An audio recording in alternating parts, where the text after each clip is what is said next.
Alright, hello everyone, and welcome to a new episode of Flash Forward. This is going to be the final episode of Flash Forward and the final episode overall of Season 1. There will be more after I take a bit of a break. So we're going to be finishing up the last few issues of The Flash leading up to the next event. And then we'll take a break and then we'll come back and it'll all be good. So, we're starting off today with The Flash issue 80, written by Mark Waid, with art by Mike Wieringo. He's taking over now Greg LaRocque is gone. I will say that this first issue, I'm sure he's gonna become more comfortable and develop his art a bit more and figure out what his style is gonna be in this Flash series and make it work. But I will say this first issue is I'd say it's a little bit rough. You could tell that he's kind of he's settling in still, because I've seen his art in the next issue and it looks a lot better than this, and I think it's kind of a mix of Mike. I don't think it's entirely Mike's problem. I think it's Jose Marzan Jr., the inker. I think they're trying to figure out how to work together at the moment and what kind of inking works with Mike's style. So yeah, because the art definitely looks better in the next issue. This one, it's a little bit rough. It looks fine. It's just the inking job is a little rough. The penciling is pretty good in some panels. I do find that Wally looks a little bit like he's got a bit too much of a cranium. I don't like the size of his eyes very much. I think they're very small. I think they're a little bit too small. But that's just nitpicking. So yeah, let's get straight into this. The issue begins with Wally running throughout the city, talking about how fast he is and how he's faster than the guys who buy sports cars and motorcycles and stuff. And he gets a 211 call from the police on the radio and on his little communicator. And so he goes there and it's a hostage situation. Guys with guns holding a lady hostage, and so he goes and he stops the criminals, beats the crap out of them, and then forces the guys to give up by dangling them from a building, kind of like Batman. He just dangles them from a building. He's like, "Hey, you giving up?" And the guy's like, "Yep, I'm giving up." So he hands him into the police, and he heads back to his house where Pied Piper and where Hartley Rathaway and Linda Park are. They're going to be watching the baseball game, but Wally doesn't like baseball because he finds it boring, because he finds everything boring, because he's, got super speed. So he leaves Linda and Hartley to watch the game, but when they start watching the game, Frances Kane appears on the screen. Now, Frances Kane is Wally West's ex-girlfriend. They were dating briefly at the beginning of Mike Barron's Flash run, but they very quickly broke up. They've been dating since the Teen Titans days. They've known each other since they were 7 years old.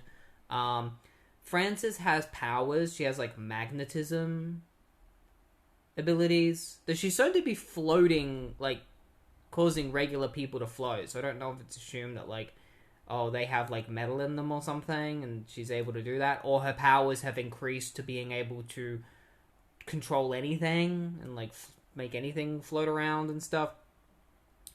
But yeah, she's causing chaos at the baseball stadium. She wants the Flash, and so Wally is like, alright, I guess I better go stop Frances and figure out what the heck's going on, because Frances decided that she didn't want to be a superhero. I tried to get her to be a hero, she didn't want that, and she kind of forced me to not be a hero anymore, and then she just started repressing her powers, and I think that might be what has caused her to go crazy, because she's been repressing her powers. So Wally heads there to the baseball stadium, and Frances is just shooting everything at him. It looks like she's shooting wood and stuff at him, as well as metal. So I think Mark Waid has either forgotten that she has magnetism powers and not more than that, or he's just retconned it, so it's just oh no, she can throw everything. Or maybe there's nails in the wood and she's controlling the nails and shooting the wood at him. It doesn't really matter. they start fighting each other, and Wally tries to convince her, to stop. And she seems to not remember who Wally is or that they were dating. She just thinks that he's just the Flash and that she hates the Flash. So they have a big, massive fight.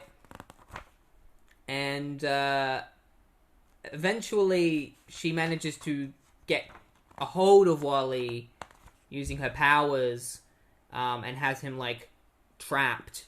And Wally notices that there's some cables behind him, and he uses their electrical charge. He wraps himself up in them and uses the negative charge to repel her. And then, now that he's absorbed some of the electricity, he decides that he could use it to short out her powers, but he needs to get close enough to be able to touch her. And he thinks pulling his mask off will be able to jog her memory, but it doesn't work. So he decides that he has to come up with another way to make her remember them. The fact that she loves him. So he goes back to his house and he grabs a photo of them together, and he heads back to the stadium and he uploads the photo into the system so that they can bring it up on the big billboard and on the big screen.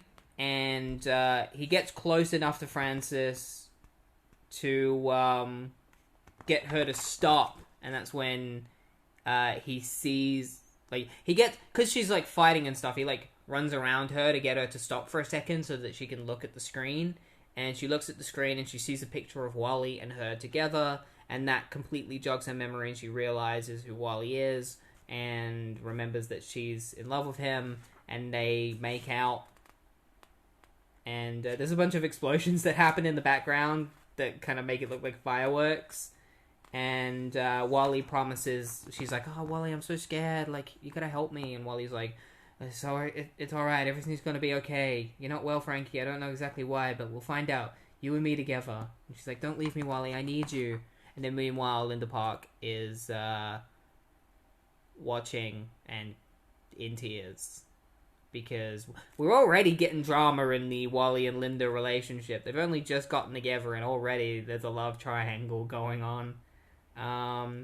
So yeah, we're gonna find out probably in the next issue Linda's reaction to this. I hope that she fights for herself, I don't want her to just be like, "Oh, it's okay, Wally, you could just go and be with Frances again," I feel like she needs to give him a mouthful, because I feel like Wally kind of stepped out of line by, it probably wasn't necessary to make out with Frances and shit like that.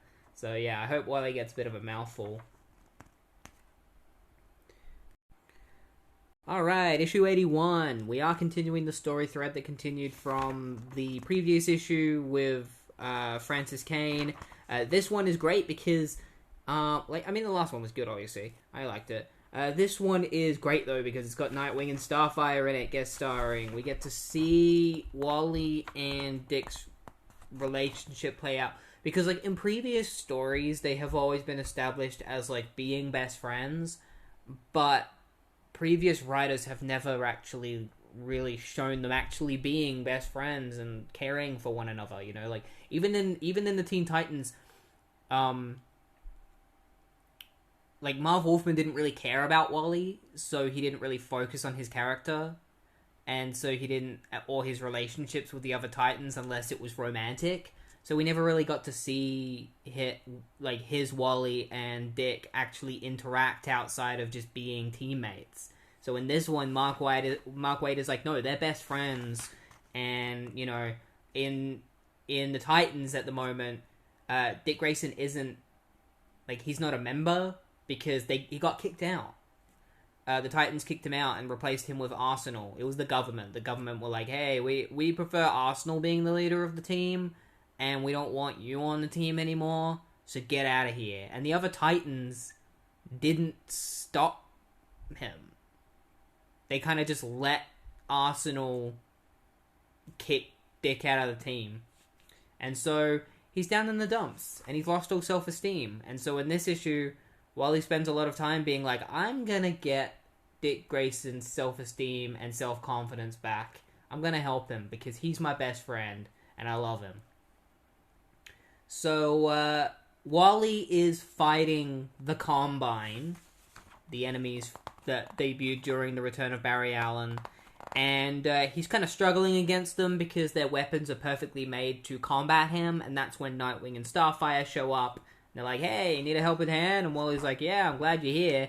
And then he notices that Dick Grayson just isn't acting the way he used to. He's lost his self-confidence. He's changed. He's not the same kind of guy. So he's like, man, I gotta do something. I gotta help Nightwing get that spunk back that he used to have, that he seems to have lost. So Starfire and Nightwing team up with Wally and they defeat the group of Combine guys. Starfire almost kills one of them, and Wally's just like, whoa, Starfire, calm down, like, hold it back, we're not here to kill them. Because recently in Titans, so for a while, Starfire went very light on enemies. Like, when she was first introduced, she would try, like, she believed in killing, and then as time went on, she became a lot softer. And then recently in Titans, she's been going through a situation of, like, where she's starting to become okay with killing again, where she feels like it's more of a part of her, and that when she was deciding not to kill or use brute force, she felt like she wasn't being true to herself. And so now she's kind of returned to that, and so there's a little bit of clashing with other heroes, where they're just kind of like, okay, even though you're okay with killing enemies, doesn't mean it that I'm okay with it, and you're in my city, so you gotta still play by my rules. You know, so, the reason why Nightwing and Starfire have shown up isn't just to help Flash fight the Combine, it's also in order to help deal with Francis. So, you know, because Dick Grayson is a detective, Wally believes that he could probably get some questions out of, like, some answers out of her, so he leaves Nightwing and Starfire to talk to Francis while he heads off to speak to Linda and kind of deal with their little situation. Linda's working out, and Wally picks up a box of chocolates, and, look, it's assumed that he went to buy the chocolates for her as kind of like a please forgive me kind of situation, but because she's working out, she's like, I hope you didn't buy them for me, so I believe that Wally lies, and it's just like, oh no, they were for me. Like, I believe he did buy them for her, and then quickly came up with an excuse as to why he bought chocolates when he noticed that, like, she would be upset if he gave them to her, you know? So they have a bit of a talk, and Linda's just like, look, Wally, like, do you really want me, like, do I fit in your life? Because, like, you're surrounded by superheroes, you know, I'm just a normal girl.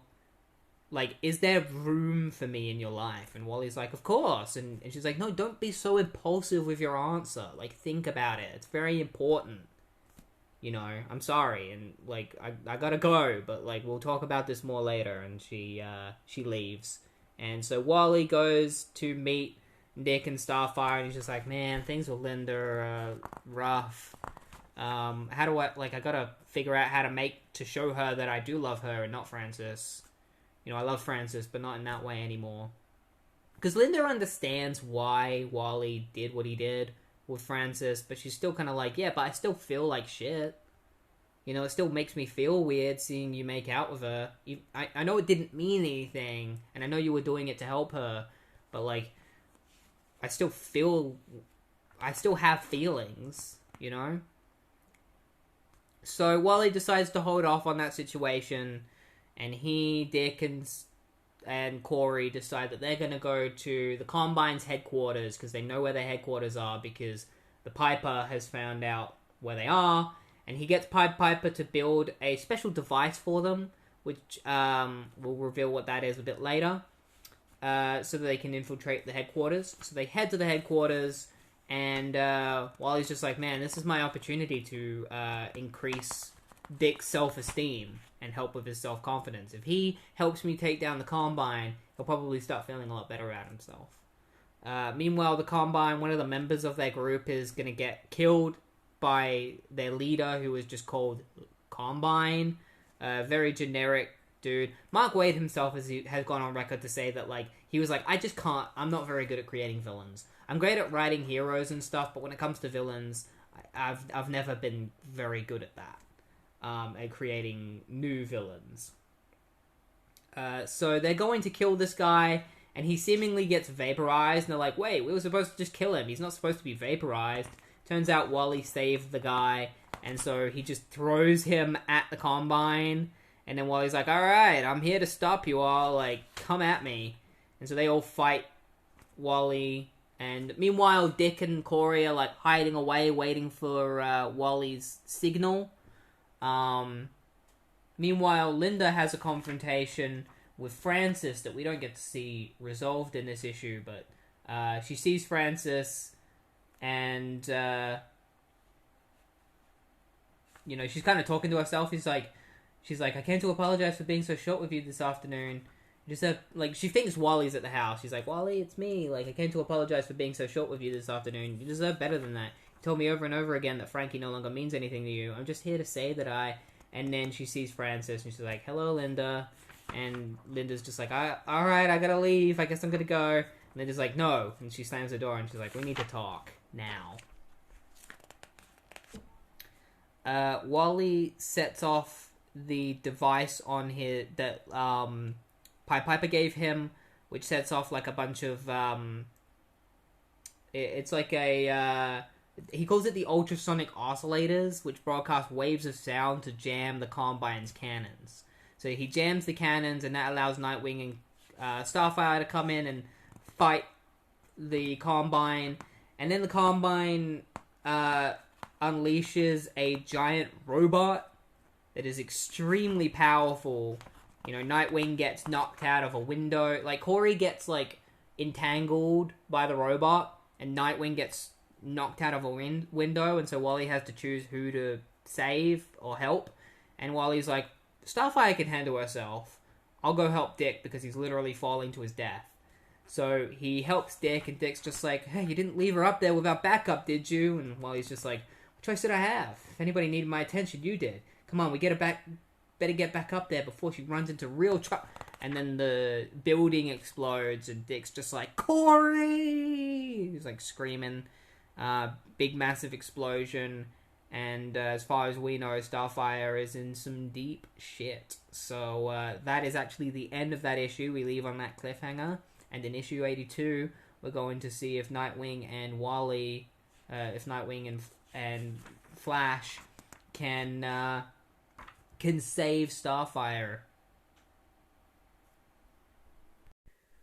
Right, so issue 82, we begin with Nightwing and Wally enter the building where the massive explosion happened that Starfire was in order to find her, but they find that she's missing.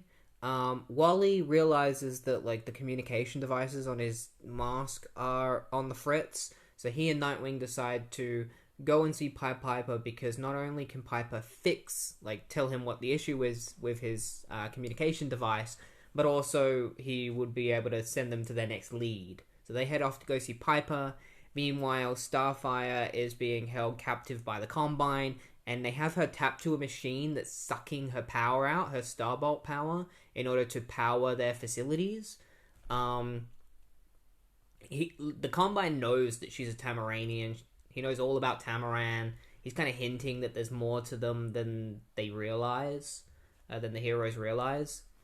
So Wally and Nightwing go and they see Pied Piper, and Pied Piper tells Nightwing and Wally that the next person they should go and see is Handsome Jack Giacomo, because it's likely that he could know where the Combine is, because he is one of the Combine's main rivals. He then tells Wally that the reason why his communication device isn't working anymore is because of a electromagnetic frequency that has, like, made it gone on the fritz. And so he's like, I'm gonna help you fix that, and it should be all good later. So Wally and Nightwing go, and they head to find, like, Dick and Wally go, and they find Handsome Jack Giacomo, and Wally beats the crap out of all of his guards, and Handsome Jack tries to pull out a gun, but Wally just replaces it with a pepper shaker. And then Handsome Jack is just like, look, I don't know where the Combine's base is. We have no idea. We've been looking for it for ages. We don't know where it is. It's like he dug a giant hole. And Wally's like, a giant hole. And he figures that, like, in Keystone City, Turtle used to have an underground like an underwater lair under the bridge, and it's run down, but the Combine has enough money to revitalize it. So they go to these headquarters, they find the secret entrance, because Wally remembers where it was, and they head inside, and that's where they find the Combine, Starfire, and his men. They free Starfire from the machine. Wally's like, how am I going to free her from this machine? Oh, I don't have time. He just rips it apart. And then they fight the Combine's men, and the Combine's just like, man, they're ruining my plan. I guess, like, it's time for plan B. And he just hits a button, and a 15-minute counter starts counting down, and Wally's like, what did you do? And the Combine is like, I've set off a concussive bomb that is hidden somewhere in the city. And once it goes off, it will, like, destroy most of the city. You have 15 minutes. I've also set it up so that, like, the relay of the bomb, like, bounces off to different locations. So it's going to be harder for you to know where it is. If you're really the fastest man alive, prove it. And that's where the issue ends. It ends with Wally just being like, I've got to find this bomb. I've only got 15 minutes. How can I find a bomb when the location is constantly moving? And so we'll find out the conclusion to that in issue 83, which will conclude this whole story. Also, like, there was some stuff with, like, Linda and Francine, or is it Franklin or Francine? Yeah, there was some stuff with them, but, like, we don't actually get to see their argument resolved. Linda basically is just like, do you love Wally? Like, do you? And we're kind of left on a cliffhanger of, like, how she feels about Wally. And also, earlier on in the comic, Mark Waid made a little mistake. A little continuity mistake. I'm only able to point this out because I am reading New Titans at the same time that I'm reading The Flash. And in New Titans, Dick Grayson and Coriander, Starfire, do have a wedding. But it never gets consummated. Like, they say their vows to each other, but then the marriage officiant gets killed by Raven before he can consummate their marriage. And so technically they're not married. Even though they went through, like, most of it. They're not married. But Mark Waid refers to them as husband and wife in this. Even though they're not husband and wife. Like, Wally is just like, Dick shows up and he's really mad because he wants to find his wife. And it's like, but they're not married. Like, Mark, you had one job. Keep continuity. And I guess you just you weren't keeping up with Titans. I understand not keeping up with Titans because, you know, New Titans is in the shits at this point in time in the 90s. But, like, come on, man. Right, so issue 83. Wally is absolutely pissed because there's a bomb in his city, so he's like, Combine, tell me where this bomb is right now. And Combine's just like, I don't know where it is. You know, I set it to a teleporter, so it just teleported somewhere random in the city. Sorry. And then he just leaves. He just runs into a teleporter and leaves. And so Nightwing and Starfire are like, alright, you go find that bomb. We'll stay here and we'll deal with the Combine. And Wally's just like, whoop, gotta go. I got 15 minutes. Or now it's like 9 minutes because time's ticking. There's only one person who's going to be able to help me find this bomb. And so he goes to find Frankie. Frankie Kane, in order to use her magnetic powers to find the bomb, because the bomb has an electromagnetic field. So if anyone's going to be able to find it, it's going to be her. So he goes and finds her, he grabs her, and they basically run around the city together with her on his back, trying to sense the electromagnetic fields. Meanwhile, Nightwing and Starfire fight the Combine. There's this guy named Chulo, who's a mob boss that the Combine was working with. He was abandoned by the Combine. So Chulo is just like, I gotta get out of here. And he, like, leaves and runs away. Dick tells Starfire to shoot the roof above them because the river is right above, so they make a hole in the roof so that all the water from the river pours through and just completely starts filling the base. So they do that, which allows them to run away. Like which gives Nightwing and Starfire the opportunity to get out of the base. Nightwing actually goes after Chulo after making this decision. He hears gunfire and screaming, and he goes to follow it, and he finds out that because he let Chulo get away in order to, do the plan of shooting the hole in the ceiling, Chulo shot and killed a guy just to take their car. And he's like, he killed my brother because you decided not to go after him. And Nightwing's just like, damn, like, that sucks. Like, I suck. And after that, he's just kind of like, I gotta get better at, like, judgment and stuff. But he's, like, being a bit too hard on himself, because it's like, there's no way he could predict that was going to happen. But Nightwing's still the kind of guy that's gonna be like, no, I need to know everything that's going to happen. I need to know every single possible situation. And Wally's just like, dude, you're being too hard on yourself. You're only human. There's only so much you can do. So Wally and Francine continue running through the city. I forgot to mention that when Wally finds Linda and Francine, it turns out they get along really well, and they're joking about Wally and stuff. And Wally's just like, great to see that you're having a great time making fun of me, but I really need Francine's help. Even though this could possibly make her turn evil again, because every time she uses her magnetic powers, her evil personality comes out. Eventually they do find the bomb, but like it's too heavy for Wally to lift, and he's got to be careful not to break it, because otherwise it will blow up everything. So he's like, Francine, you got to try and lift this bomb into the sky and then like blow it up in the air.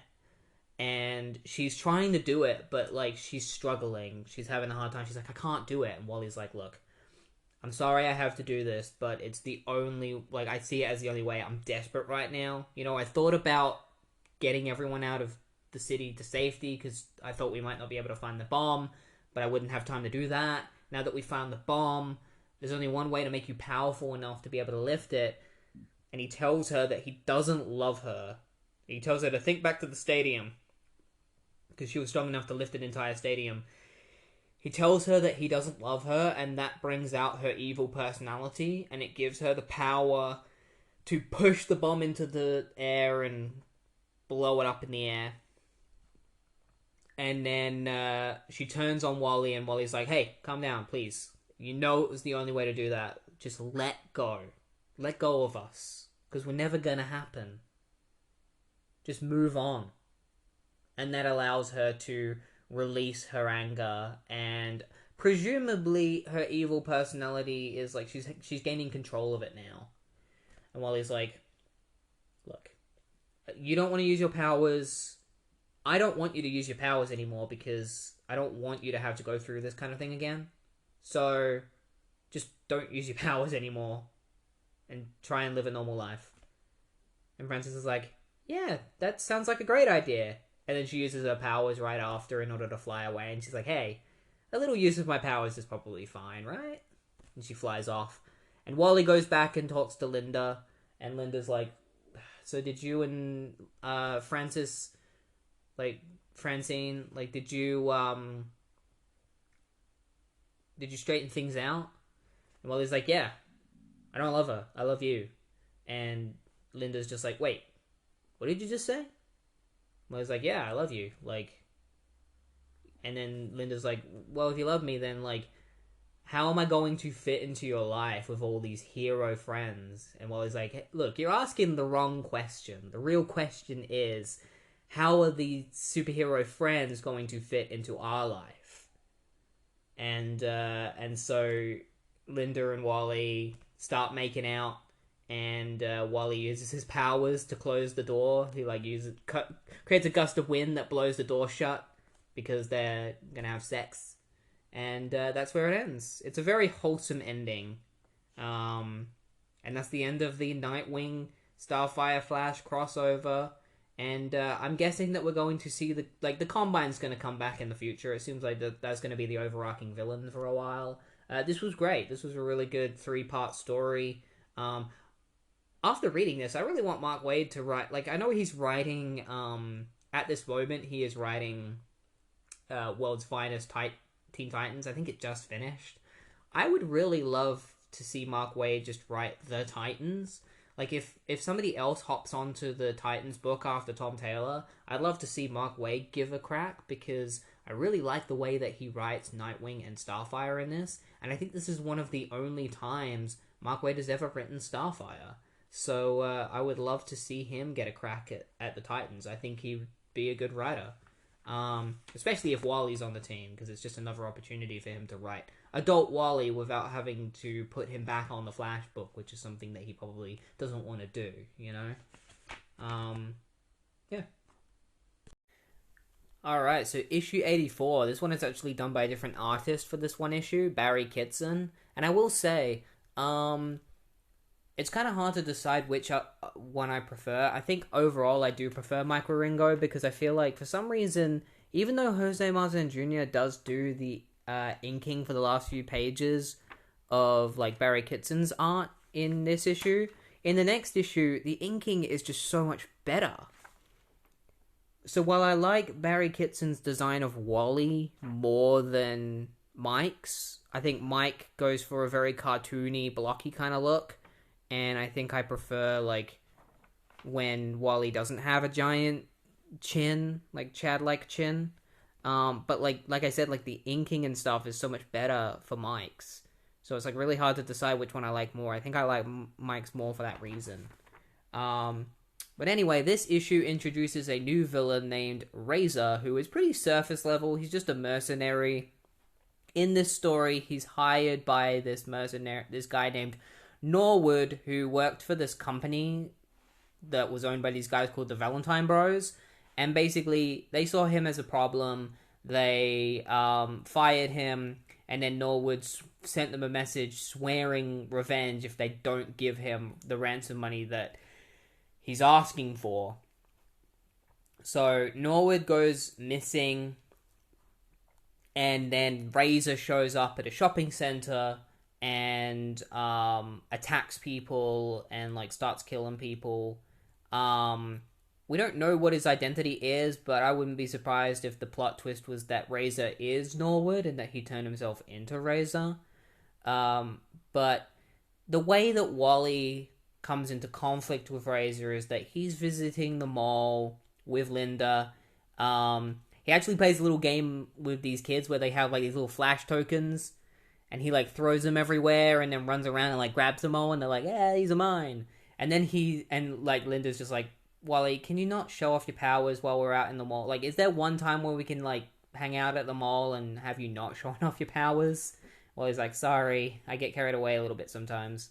Wally is forced to get a haircut, which he really hates, the idea of getting a haircut, because he's been rocking a mullet for a while now, and, like, for years.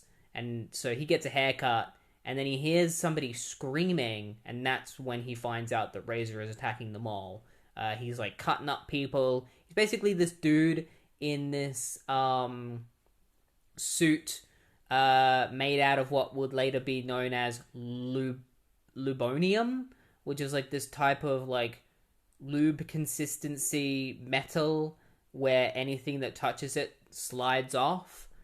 And so Wally fights Razor, and he can't really connect with him because his hits are, like, sliding off of him whenever he tries to grab onto him. And also, he's got razor blades, so he's, like, cutting Wally up, and Wally's like, ah, crap.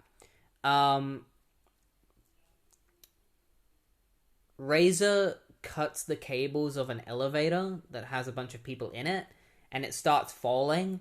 Wally's like, ah, shit. I gotta, like, Razor's gonna get away, because Razor gets away, and he's like, I gotta focus on saving these people. So he tries to get a bunch of futons in order for these people to land on, but he's like, man, this isn't gonna work. I need something else to help cushion the blow. He sees a nearby fountain. He breaks the fountain so that the water gets sent over to where the elevator is, so that the water plus the futons will help cushion their fall. He's like, they're gonna get hurt a little bit, but they're not gonna die. So yeah, he saves all the people, and then he goes to figure out, like, that's when he finds out about Norwood, because the Valentine Bros show up and they're like, oh my god, it was Norwood. Norwood definitely did this. So he asks them who Norwood is, and they tell Wally who Norwood is. So Linda decides to investigate Norwood's disappearance, while Wally goes and visits Jerry and Tina McGee, making their first appearance in Mark Waid's run. He goes to see them, and they're the ones that tell him about the Lubonium, and how it works. And so Wally's like, well, I guess I've just got to punch him in the face as hard as I can and hope that he bleeds before I do. And meanwhile, Linda discovers that even though Norwood has gone missing, he's asking for ransom money, despite having a lot of money in his accounts, and yet his money in his accounts hasn't been touched. So what does he need this ransom money for? And then Linda's boss, Jack, comes in and is like, hey, that Razor guy's back. He's in the town. He's killing people. So Linda's like, Wally, you got to get into the town because Razor's back. So Wally decides to go after Razor in the middle of the city and fight him. Meanwhile, Wally passes a couple of police officers who are going to check on an inmate, somebody who is in a restrained jacket that's tied up and shit, really it's tied up by ropes, and it's like that whatever they're trying to keep contained, they were really trying to do so. So they go to visit this inmate and he's gone. He's escaped from his restraints. We don't know who it is. I'm thinking it's probably Abracadabra, because it just feels like that was a very Houdini kind of way to keep someone captured. So Wally finds Razor, he fights Razor, and he just can't beat him, because his blows are just slipping off of him, and so Razor just grabs Wally, holds him up into the air, cutting him into pieces, and Wally's trapped in Razor's grasp, and Razor is just like, hey, you ready to die, Flash? This is it. This is the end. And that's where it ends. It ends with, Razor revealing that, he has... That's what it was. He has, spikes on his hands, and he, when he grabs Wally, the spikes go into Wally's body, and so now Wally is, attached to Razor's hands. And so he's got him. Which is pretty nasty, I will say. And so the Razor story, the confrontation with Razor will continue in issue 85, so let's see how this story, I think it concludes in this one, maybe? I guess we'll find out. Alright, so issue 85, the fight with Razor continues. Wally, in order to get out of Razor's grasp, vibrates his body fast enough that he melts Razor's gloves, and then Razor breaks a bunch of cables and sets a cable car. Oh, it's not a cable car. It's a rail car track, one of those little rail cars. He sets he electrocutes the track, and so the electricity starts making its way to the rail car. So Wally's just like, ah, shit, I gotta save these people from the rail car. So he quickly speeds in, grabs everyone, speeds them out, but he's still on the rail car, and the electricity hits him and sends him flying, and he's just like, oh, shit. And Razor gets away, and Wally's just like, that's his MO, running away after putting people in danger, because he knows my weakness is saving people. Meanwhile, Linda is investigating Norwood's disappearance, which leads her to his house, which is super weirdly designed, because the reason why Norwood was fired from the company was because his designs were getting weirder and weirder, and the Valentine brothers were just like, we don't like the shit that you're coming up with, so get out of here. So she heads to his house and is investigating the house, and she finds a bunch of she finds a futuristic rotating room of mannequins with clothes on them. It's a rotating wardrobe, and as it's rotating, his dead body comes out. Norwood's dead body comes out, attached to one of these mannequins, and Linda sees it and is just like, ah! And then she's just like having a hard time breathing. She's like, and she like runs away and like runs out of like the house. She can't even scream, and there is a mysterious silhouette of a dude in the house. And it's after seeing Norwood's body that she puts two and two together, and she's like, oh, the Valentine brothers killed Norwood. So she goes to the Valentine brothers corporation, where she finds the number of Razor sketched into one of the Valentine brothers books, and that's basically seals the deal that like one of the brothers hired Razor in order to blackmail his own brothers, and he killed Norwood to kind of like pin it on him and frame him, because people would think that it was him. But I guess he wasn't expecting anyone to go and find Norwood's body. So he finds Linda at the company, and he holds her at gunpoint and is basically like, I'm gonna kill you now because you know too much. Because I'm not gonna fail. And meanwhile, Wally is fighting Razor. They have a massive fight because Razor attacks a construction yard, so Wally goes and fights him.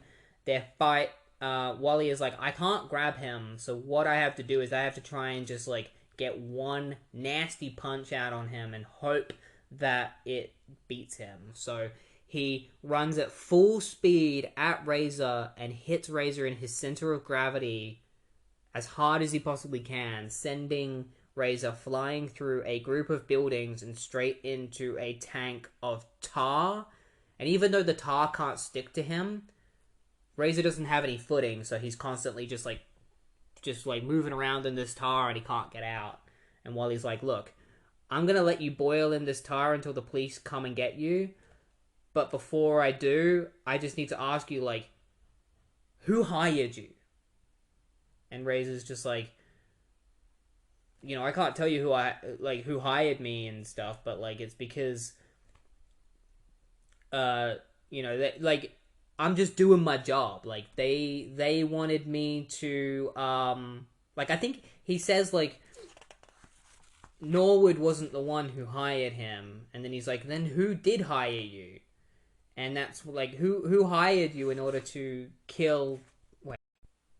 That's what it was. Sorry, I forgot. The so Razor back at the construction fight site was like, they should have paid up. That's what he said. And so Wally's like, how did you know the Valentines wouldn't pay the ransom? The only ones who could have told you were, and that's when Wally's like, oh no, Linda.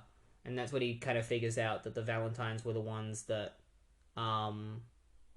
set up the whole thing and hired Razor in the first place. So he runs to the Valentine company before Valentine brother can shoot Linda, and he grabs him and takes him to Razor, where everything is revealed about him, and like, you know, Razor admits everything, and so Wally hands Valentine into the police, and Razor gets handed into the police as well, and we kind of skip all that. We don't get to see it. It just happens off panel. And yeah, Wally and Linda head off together, and Wally's just like, yeah, everything's all good now. The one mistake that guy made was that, like, he threatened to kill you, and so he had to face my wrath, because, like, the Flash isn't afraid of anybody. And as he says that, a mysterious figure scrunches up a poster, and it is assumed that this person is the person who had escaped from custody. There was a little bit in this of like police getting like calls from people saying that like somebody had escaped from custody. They also found a dead body in like a building that had been destroyed as well. That seems to be a little bit of a secret as well. So there's a couple of plot threads that I think Mark Waid is going to be answering, like, who is this dead body of this person that these firefighters found at one point in this issue, and then who is this person that has escaped from prison, because everyone seems to be really terrified about this person escaping, because apparently they are very unpredictable and could literally be anywhere. So I'm really curious to see who this is.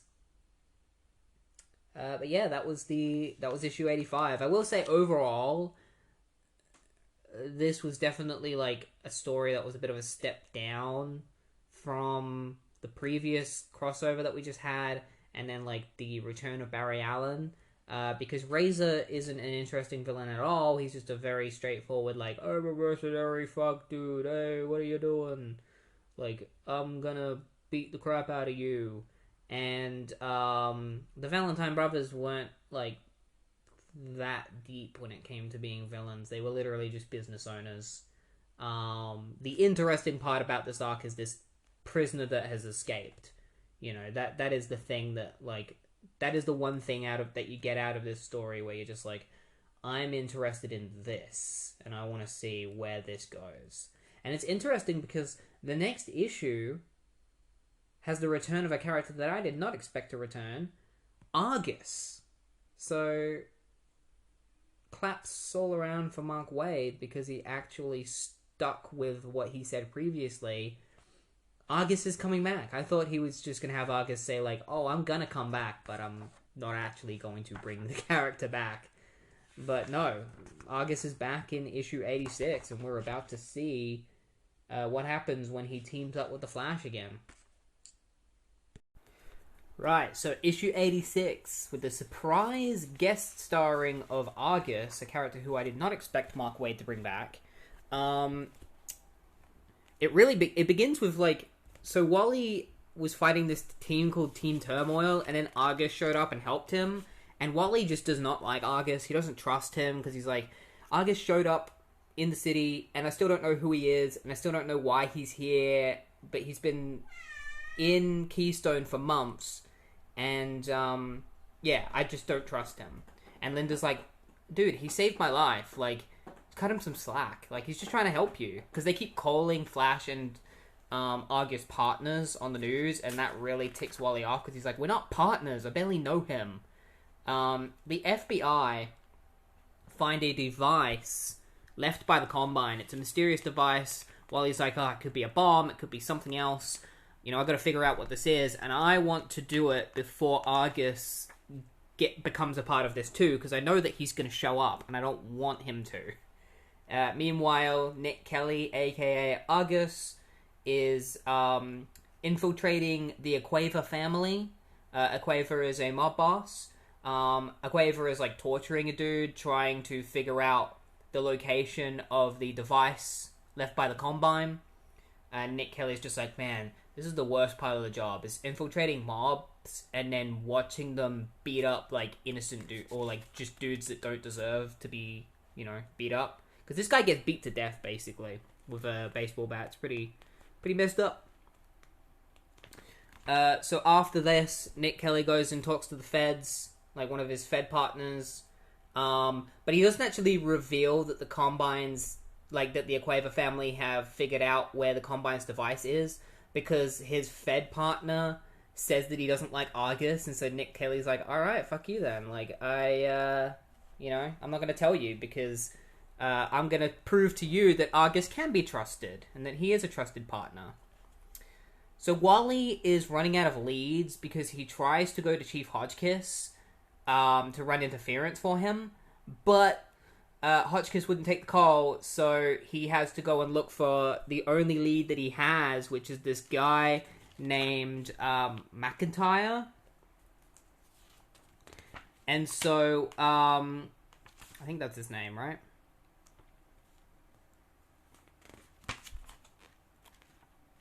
McAllister. Sorry, it's not McIntyre. McAllister. So McAllister is this dude that makes Argus his equipment. Wally doesn't know that. But he goes to the McAllister and he's like, hey, you're good with technology.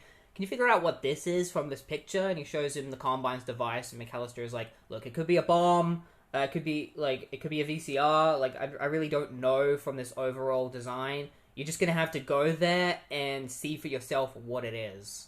And so Wally leaves, and then Argus shows up, and McAllister's like, hey dude, I made you some nunchucks. Here you go.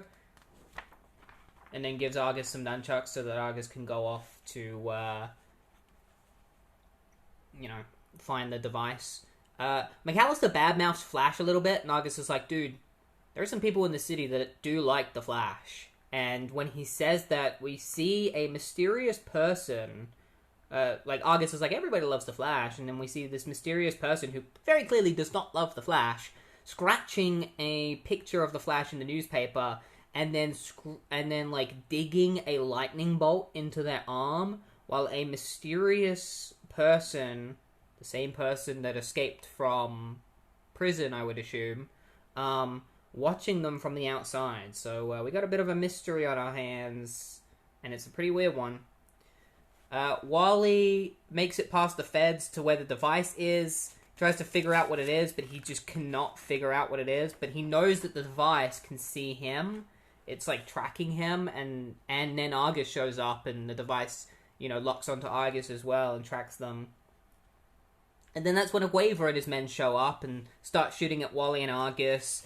And then the device activates, and it turns out that it was a trap for Aguaver the entire time, set by the Combine. It activates this giant, robot that can morph its body and stuff.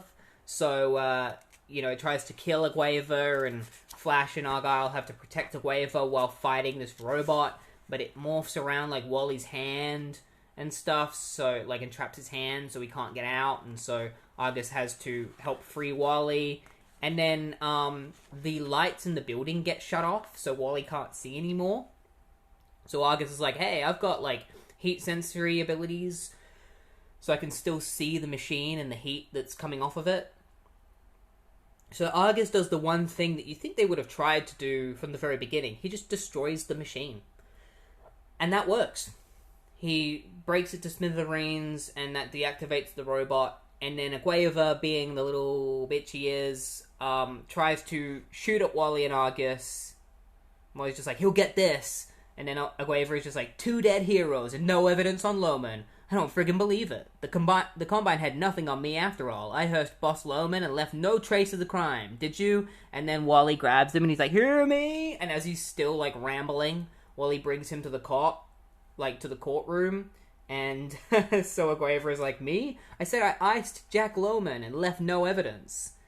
And the guys in the court are just like, you don't say. So he's accidentally confessed everything, which I really love that. I love how Wally has the ability to if a evil villain is confessing their entire plan, he can just whisk them to the police before they finish talking, and they basically just confess everything without even realizing, before it's too late for them to realize, which is really funny.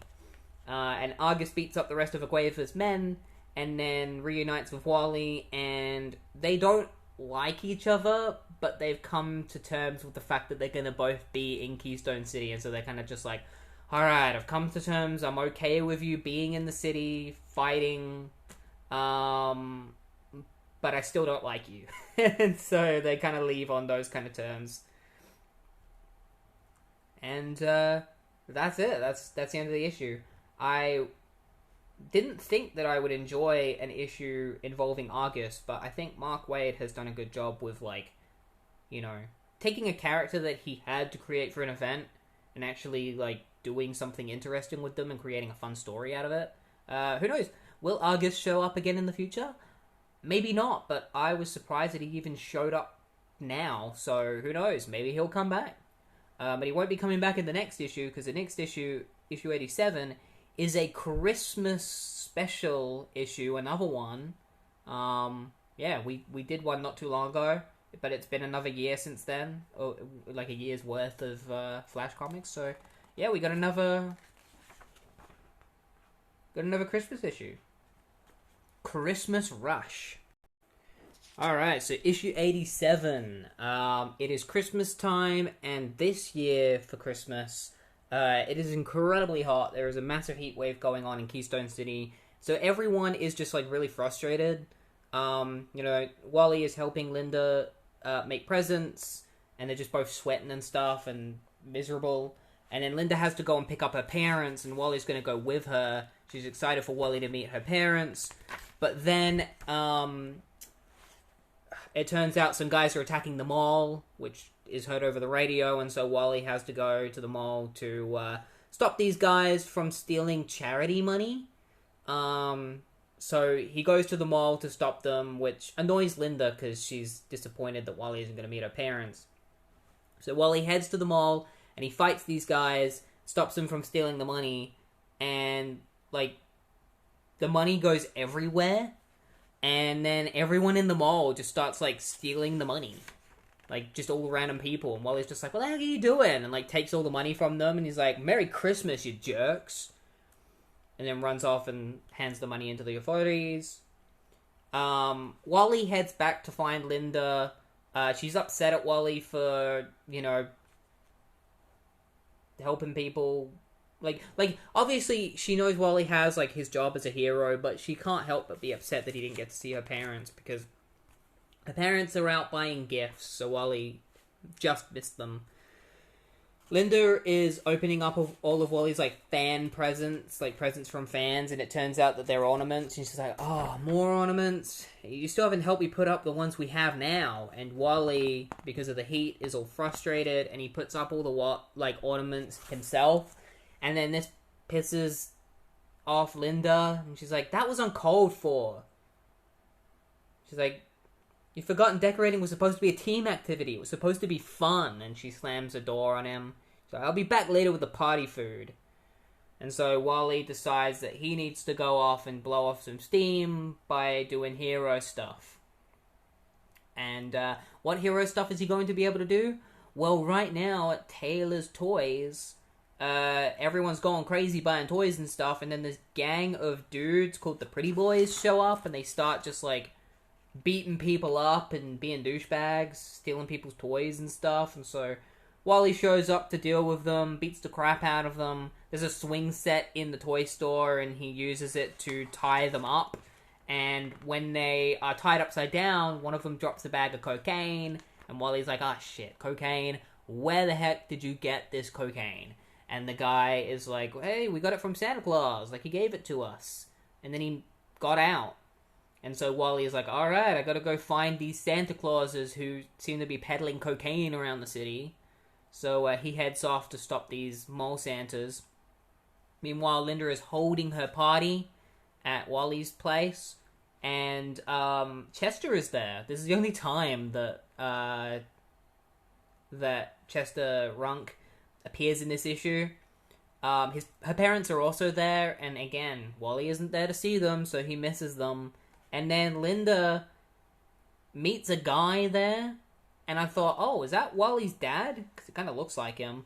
But we don't actually find out who this dude is. He just kind of comes up to her and is like, so you come here often? And that's where we get left with that. So we're probably going to learn a bit more about that situation in later issues. So there are 3 Santa Clauses, 3 mall Santas. There was 4, but one of them got rattled and ran away after the police caught them peddling cocaine. So they're trying to make a getaway on a boat. They ride the boat away with all the cocaine on it, and then Wally shows up, splashing water in their faces. He's just pissed off, and he wants to get this over and done with so he can head back to his party. So he very quickly just straight up blows up the boat. He's not thinking, and he just runs into it and blows it up, causing the Santas to jump into the water, and then he grabs them out of the water and he hands them into the authorities. He's like, alright, now that that's done, it's time for me to head back to the party. And he heads back to the party, and he finds that Pied Piper is the only one there, because the party's over, obviously, he missed it. Linda's already head off because she got a report about a boat explosion in the middle of the ocean. And it's funny because Wally's just like, man, this Christmas sucks. He's got coal in his Christmas stocking, which is probably Linda's doing. He's like, man, even George Bailey got a decent Christmas. Wish I had a guardian angel looking over me. And as he says that, the angel ornament that was sent to him is actually watching him. Somebody's watching him through a camera, and it turns out the Pretty Boys and the Santas and the people at the mall were working for this guy. And this guy is like, hey, you did it, Bernie. You're just beginning to wear down the Flash. Like, my plan is coming to fruition. I don't need you anymore. And he turns all 3 of them into nutcrackers, like the Nutcracker soldiers. And then he's like, and as for you, Flash, it's time you got your Christmas present. And as he says that, Wally gets a knock on the door. And so he and Piper open the door, and this guy comes in, and he's like, hey, my name's Harold Angel. And he's like, hey, Piper, this is a sign. It means that an angel really is watching over me. You're out pretty late. And he's like, no dope. I've been trying to find you all night. Still, that's the job. And then so Wally's like, what's in here? A check? He's like, not hardly. I'll see it. I'll save you the trouble of reading it. It's a subpoena. You've been sued for negligence, and when the judge and jury's done with you, you might just have to hang up your costume for good. See you in court, speed boy.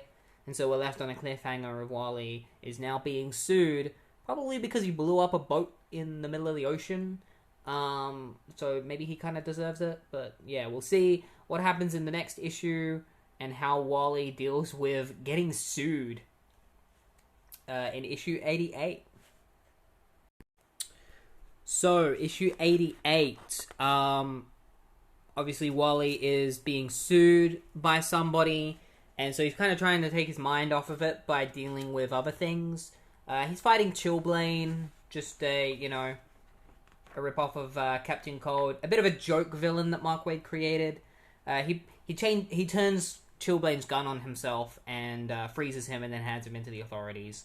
Linda is there reporting on the Chillblaine situation, and she reminds Wally that, like, he's getting sued.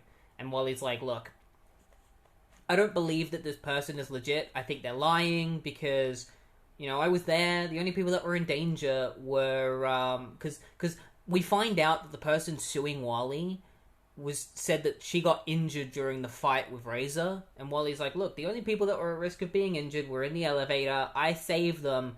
If they broke a nail or something, I don't care, because I saved their lives. So Wally's signing autographs and stuff, and he talks about how, so Wally is like, you never seem worried about anything, Golden Boy. What's your secret? And Wally's like, when I was a kid, somebody set me straight. And Linda's like, Barry Allen? And Wally's like, no, it was actually an uncle.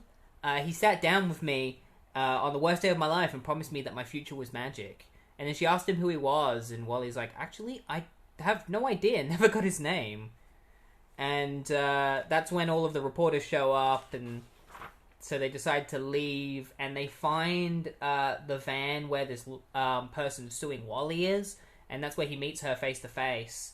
And it turns out that half of her face has been scarred. And Wally's just like, oh crap, I didn't realize that you're not actually lying. And she reveals to Wally that her store, so back when Wally was fighting Razor, this actually happened.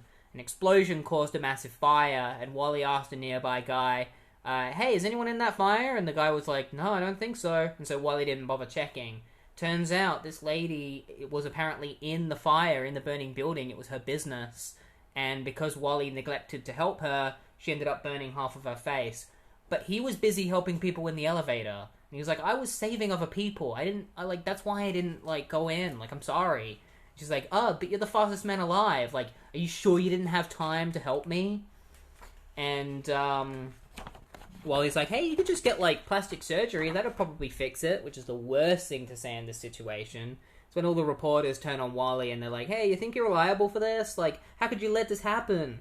And so, Wally just speeds off. And Linda knows what's going to happen because she knows Wally. She's like, look. She turns to this guy named Rob, and she's like, hey, Rob, you gotta come with me. We got a trail to follow. I got some words that I need to say to Wally because I have a feeling that he's going to do something that he's going to end up regretting. So they drive after Wally, and they follow Wally's trail throughout the city, and every time they get to somewhere that Wally has been, he's always gone, but he's been stopping crimes, but he's doing it so fast that he's reckless, and he's being, extra edgy. So, there's this dude that was robbing another dude, and Wally just came through and just plowed through him with a do not enter sign, just smacked the shit out of him, and then kept going. And so Wally find the guy. He's got no shoes on. And then they eventually find another guy who was taken in by Wally. Turns out they were gonna rape a woman. They were gonna kidnap her and put him in their boot and rape her later. So Wally showed up, broke a couple of pieces of a fence off, and then at super speed just threw them into the car and like smashed the car through the windows and like straight through like the engine of the car and stopped it.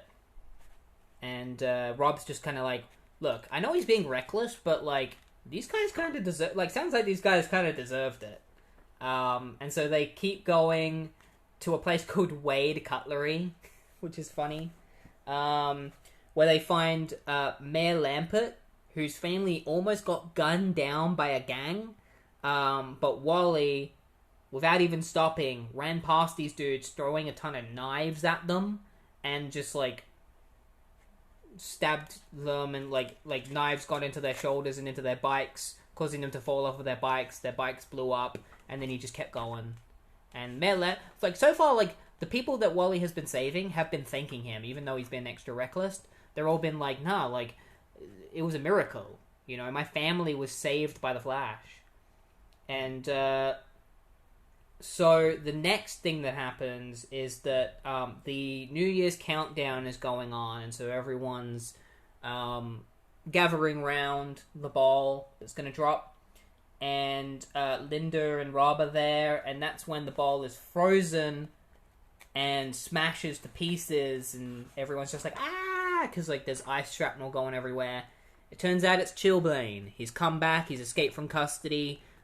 He's pissed off he's embarrassed by the Flash, so he's going to take it out on some innocent people. He creates a massive ice wall containing everyone, and then that's when, you know, Scarlet Tornado comes in, blasting everything. Linda describes it. She's like, and then this massive force of speed just came through, this huge typhoon of energy, shattering the arse and beating Chilblain within an inch of his life.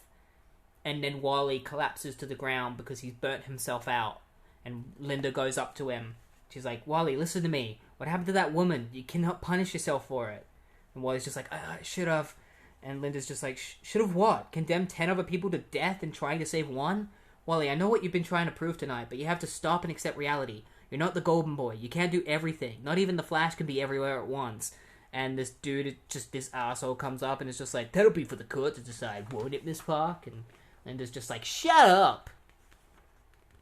And so Wally just starts crying. He just puts his hands on his head and he starts crying. And everyone's filming him. And this mysterious person who has been watching Wally is watching him because his goal to break Wally is working. Like, Wally is breaking. And the trial of his life is coming up. And his world will never be the same again. And that's where it ends. And this issue is... It's so good. It's really good. It's one of my favorites so far because it really deals with Wally.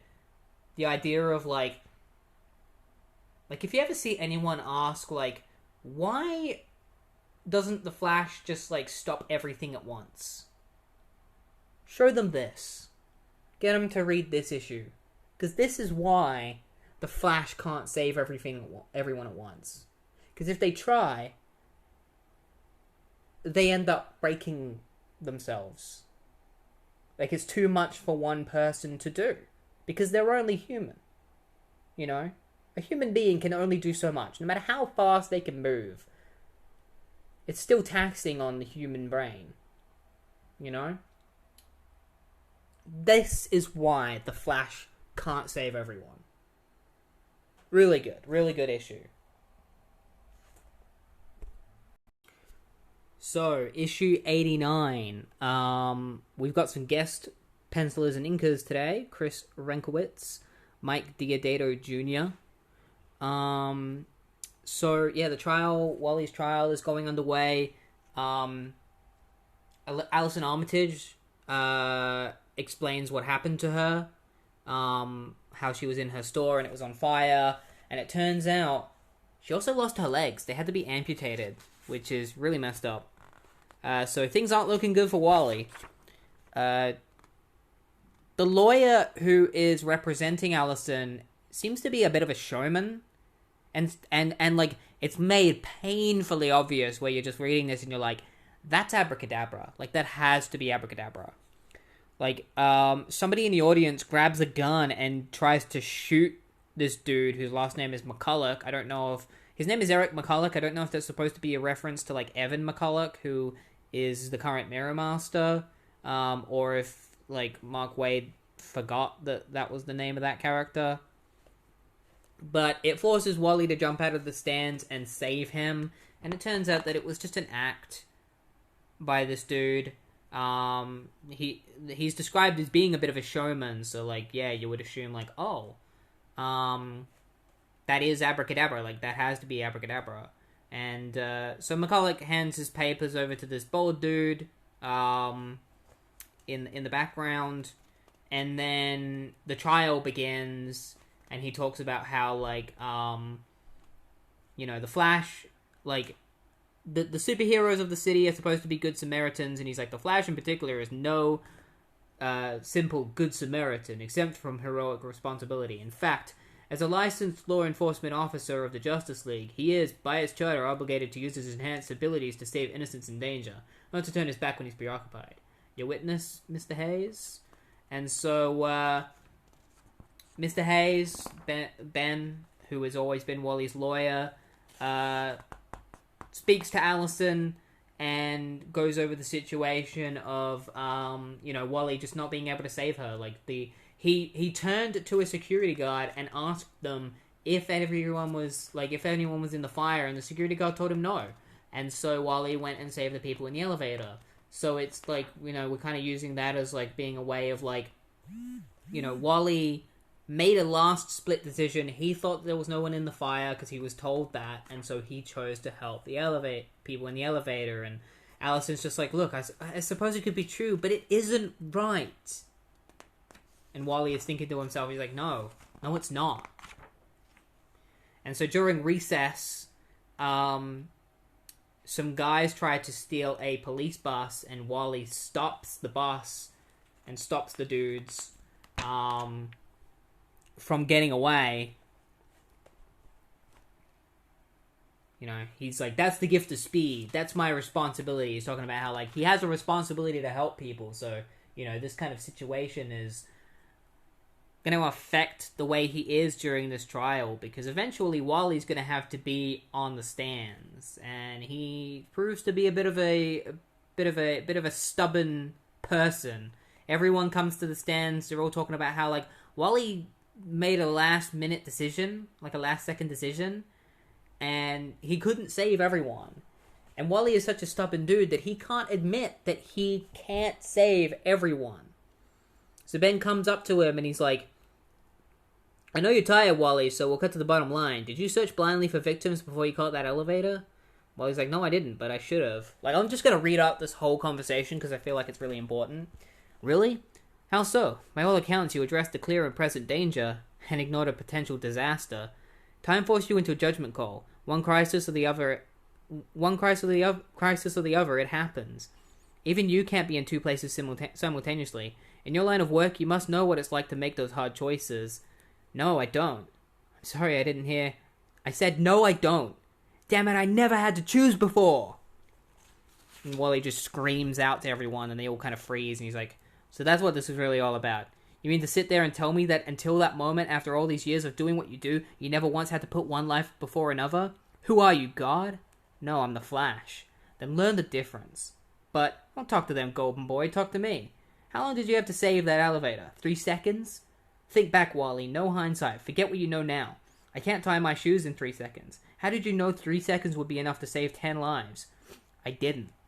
In those 3 seconds, did you do all that you could do? I can raise lightning. Did you do all that you could do? I'm the fastest thing on Earth. Did you do all that you could do? Yes. Your witness? And Ben just turns to everyone and he smiles. I just love that whole situation. It's so great. Ben forcing Wally to admit that he can't save everyone and that he's not fast enough. And so, then McCulloch comes up, and the ass he is, he really starts mocking Wally and talks about, like, waving a magic wand, saying, he's like, you can't simply wave a magic wand and say hocus pocus alakazam. You can't just say, and Wally's just like, I figured it out. You're abracadabra. And he jumps at McCulloch, and he just starts, like, ripping his clothes off. And he's like, it's you, isn't it, Kadabra? Of course it is. You're all over this. What are you wearing? A mask? A disguise? Turns out it's not abracadabra.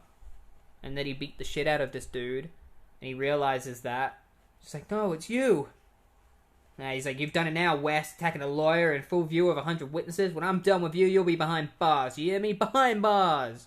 He's like, no, you don't understand. Like, I know for sure that that's Kadabra. He's a part of this. That might not be Kadabra, but he's definitely a part of this.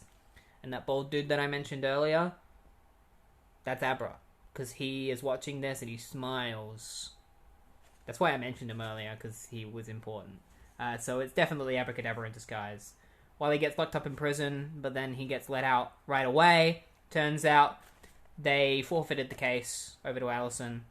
And now Wally's being sued by the lawyer as well, and Ben's just pissed off. He's like, look, McCulloch's suing for assault, and he's got an open and shut case. You frighten a lot of people, Wally. McCulloch used that fear to get an injunction. As of now, you've legally forbidden to use your powers or costume. Keystone City has outlawed the Flash. And Wally's like, well played, Kadabra. You know just where to hit. That's right, Magic Man. I'm still onto you. You could have left me in the dark, but you made one mistake. You gave me a name to hang on this madness. Wherever you're hiding, you jackal, know this. If I'm going down, I'm not going down alone. And that's where it ends. It ends with Wally determined, because he knows that Kadabra is involved in this. And we know, as readers, that Kadabra is involved in this. Like, we know for a fact he is, and that he's breaking Wally. And so Wally is determined that if he's going to go down, he's going to bring Kadabra down with him. And we're going to...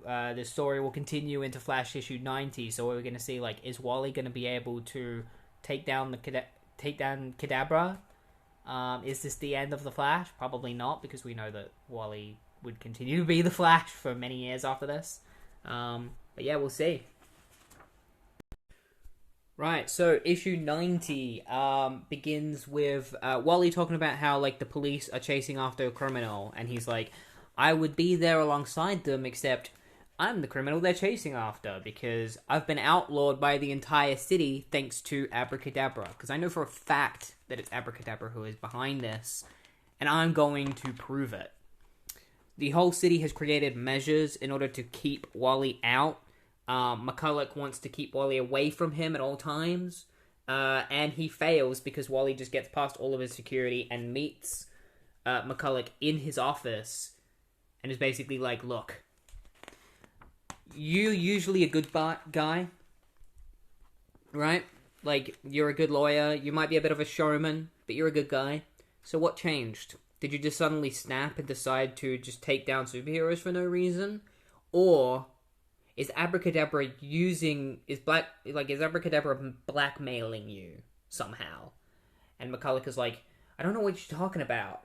Fine, I withdraw the question, counselor. I already have my answer. And Wally takes a photo that he saw of McCulloch's family on the desk and runs away and decides, like, he knows Abracadabra is holding two people hostage, his daughter and wife. And he's just going to look over the entire city until he finds them, because there's nothing else he can really do. Meanwhile, Hotchkiss goes to visit Jay Garrick's house, where all of Wally's friends are. He asks Jay Garrick to join him in his manhunt for Wally, and Jay Garrick is like, look, here's what I think. I think you can take a special deputy badge and stuff it. We Flashes stick together. It's a really wholesome moment. I really love it. Just Jay Garrick being like, fuck you. I'm not turning on my friend. I'm not turning on the guy that I look at as like a grandson. So, and Jay's just like, man, I wish I could help Wally, but my leg's still broken, because as you remember, Eobard Thawne broke Jay's leg earlier.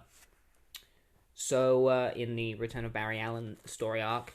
So, Wally runs throughout the city, running into every single building that he can possibly go into, until eventually he manages to find McCulloch's family.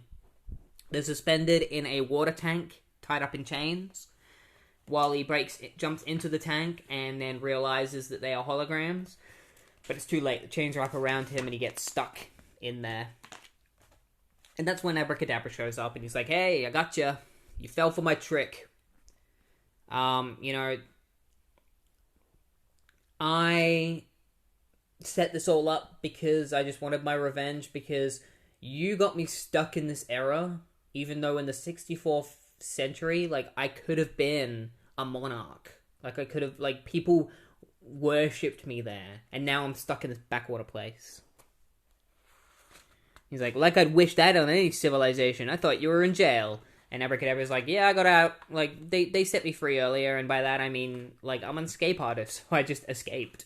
And he's like, yeah, so, you thought the family was in there? Well, they were in here the whole time. And he opens up a door, and they're gone. There's a note in there that says, now you see them, now you don't. And it was written by Wally, and that's when Wally gets out of the cage. He's like, presto! So did you get all that?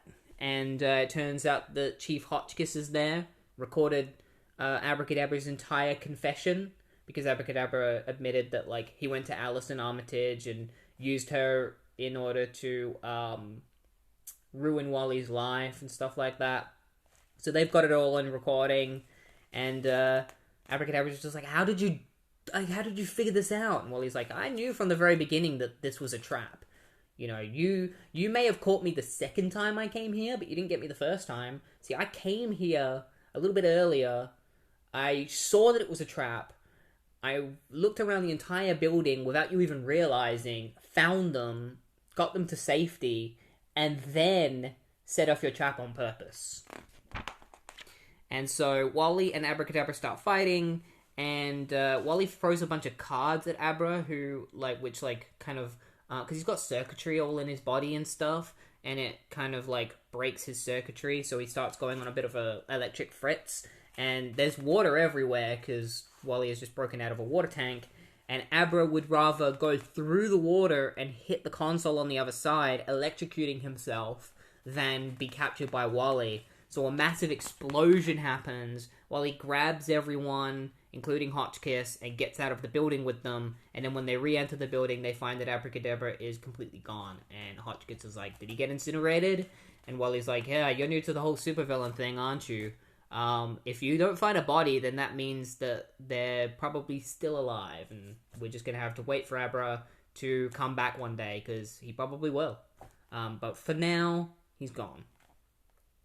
And then after that, Wally goes and visits Alison because he just wants to come to terms with things between them, and it's just like, look, Alison, I feel terrible. I felt awful. We're both going to feel like shit because of this situation.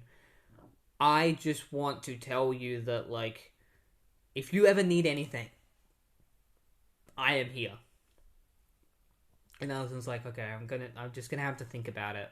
And she's like, and Wally's just like, take all the time you need. I'm so sorry. And so he leaves her, and then he goes and visits Johnny Quick. And Johnny's like, are you sure about this, Wally? You don't know what would happen if I add my speed to yours. And Wally's like, I need it. I'm the fastest man alive, but that's not enough. I want to be untouchable. And that's where it ends. It ends on a little cliffhanger of Wally just being like, working with Johnny to make himself faster, and we're going to see what happens if Wally figures out how to add Johnny's speed to his own. So it seems like Wally still hasn't learnt his lesson of, like, he can't be everywhere at once. He's still determined to become faster. So we're going to see if that backfires. Alright, so issue 91, this is going to be the final issue that we cover today, because this leads directly into a prelude to 0 Hour. The next couple of issues act kind of like a prologue to 0 Hour, so I think I'm going to save those for then. So Wally has had his conversation with Johnny Quick. Johnny Quick has given Wally the formula, but he's told Wally, don't use it unless it's an emergency. Unless you feel like you have to. So Wally goes to a bridge where, like, there's these guys with a rocket launcher who are stealing millions of microchips from a van. And they try to get away in a jet, which they successfully do. The Keystone Police Department helicopter comes, and Wally is like, alright, I gotta use that formula in order to get up to that jet quick enough to save, because the jet hits the helicopter and causes the helicopter to fall towards the bridge, putting them in danger, and Wally uses the formula, and then crazy shit happens. He uses the formula and the entire world freezes around him. He is now stuck in, like, time. He's going so fast that everyone's frozen. So he's in a world that it just isn't moving anymore. And now he's just like, shit, I gotta figure out how to get out of this situation, because it's not a good thing that I'm stuck here. Because while I'm stuck here, I don't know if I can help them. I don't know if I can affect anything at the moment. So he kind of just wanders around the city, seeing what's happened, and as he's wandering around, Max Mercury comes up behind him and touches him on the shoulder, and that sends Wally flying a little bit. He's like, "Whoa, Max! You scared me." And Max is like, "Hey, Wally, you used the formula and now you're stuck in, like, you're frozen in time.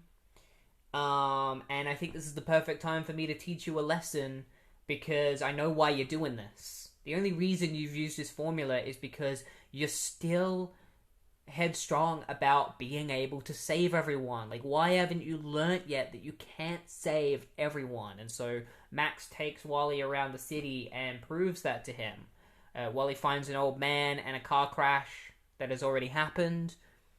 And he's like, "Hey, what are you going to do about that?" Wally's like, "Well, I could save the old man." And he goes over to the old man.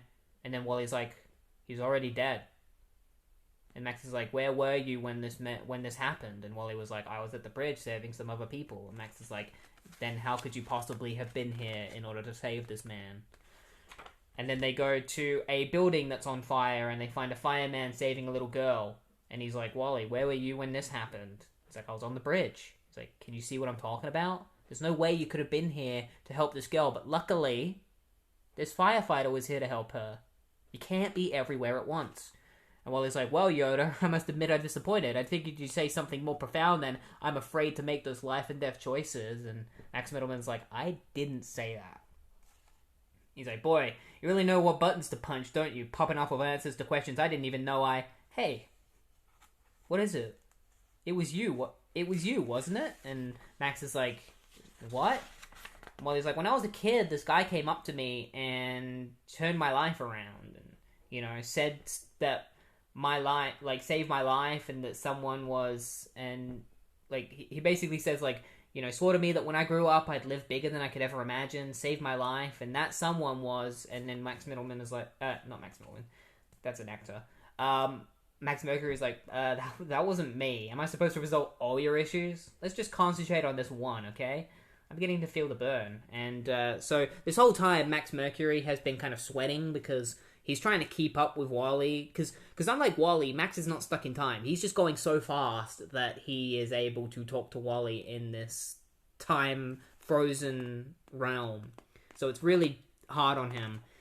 And this is where we get our first name drop of the Speed Force, because Max Middleman, not Max Middleman, why do I keep calling him Max Middleman? That is a voice actor, not a DC character. Max Mercury is like, you don't know about this, but there's this force that you are now being introduced to. I'm not going to tell you exactly what it is, because you need to figure it out yourself.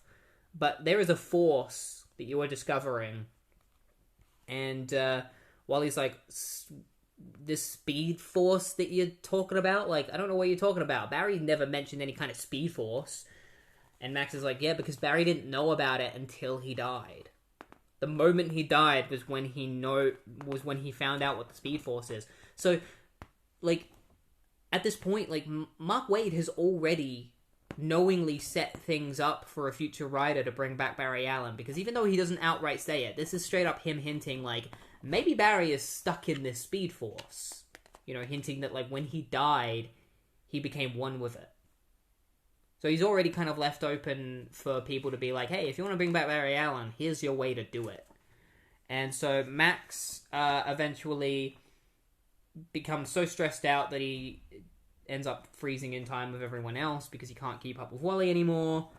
And so Wally decides that he needs to go and save the ship and the helicopter. And we get a little bit of a monologue from Wally, which is a very good one. He grabs some, like, steel cables from a bridge and ties it around the jet and the helicopter. And basically he's just like, "While I was here on the bridge trying to save a copter, a man across town died in his car. While I was here trying to save 3 men, a little girl almost burned to death. I was kidding myself when I said I'd never had to choose one life over another. I do it every second of every day. The world's a big and dangerous place. Somewhere there's always a life in danger. There are always choices to be made. I don't have to like it, but I have to accept it in order to go on. In the end, all I can do in this world is find the courage to keep choosing. And make those choices count. And so, he ties the jet and the helicopter together, and the helicopter's propeller burns out the jet, while the jet's propulsion pulls the helicopter far enough away from the bridge that it doesn't crash. And Wally then talks to himself, and he says, I give him hell, but he was right about tapping into some sort of new energy. Still, I can't help but wonder what he meant by big things just around the corner. One way or another, I feel better than I have in a long time. What does the future hold for Wally West? Because Max mentioned that something big was going to happen. And that big thing is in the year 2995. We are in the future Keystone City. And in this city, this is the city where Iris West currently lives. If you've read, the original Flash comics with Barry Allen, Iris came from the future. And then she eventually, when she died, her subconscious was sent back to the future and was put into somebody else's body. And so in the future, with her parents, it seems that Iris and a mysterious... She's with somebody else. Is it Barry? Maybe. Nah, it's not. It's like a young man is with Iris. We don't get to see their face. They're both silhouetted. But they transport back to the year 1994, which is the current present. And it is mentioned that Iris Allen has escaped. Some guards come in and they're like, "Music to headquarters, mission scrubbed, we lost the color. Earth citizen Iris Allen has escaped into the time stream." And that's it. That's the end of the issue. And we will find out what happens in issue 92. But it's going to be a little while away because that is the end of this episode, and this is going to be the final episode of the first season of this podcast.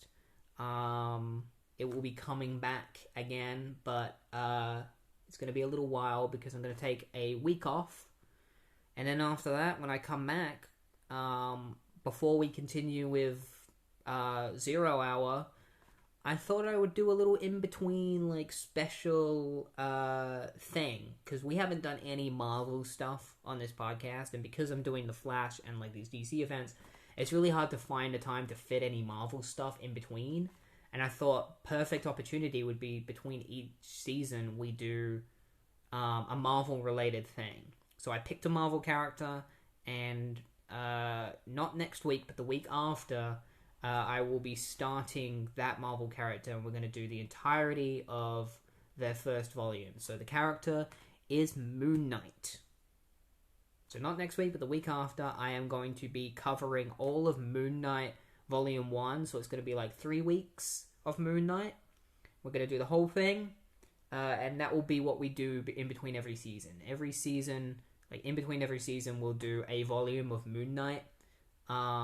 Because Moon Knight is pretty short, most of the volumes, so it's an easy one for us to do in between, the Flash and DC stuff. And, once we get through that, we'll be on to Season 2, where we will do, 0 Hour. We'll be starting off with 0 Hour. We'll be starting off with the Flash issues that lead into 0 Hour, and then we'll do 0 Hour. But that's going to be it for this episode, and that's it for Season 1. And if you enjoy the podcast, please rate it and subscribe to it and share it around with people. And I hope to see you not next week, but the week after, where I start Moon Knight.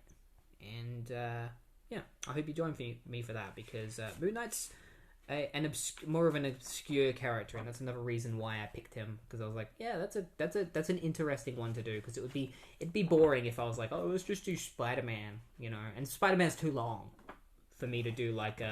With Moon Knight, it can be done as after a few weeks, we'll be done with, an entire volume, so it's a character that you can do that with. But that's it, and I've actually finished the omnibus, like these Mark Waid issues I was reading from the Mark Waid omnibus, so I've just finished it. Perfect how it ends right before 0 hour. Like they definitely chose a good point to end the omnibus art. But yeah, I hope to see you in 2 weeks' time for Moon Knight. Have a good day, good morning, good night, wherever you are, and I hope to see you then. Bye.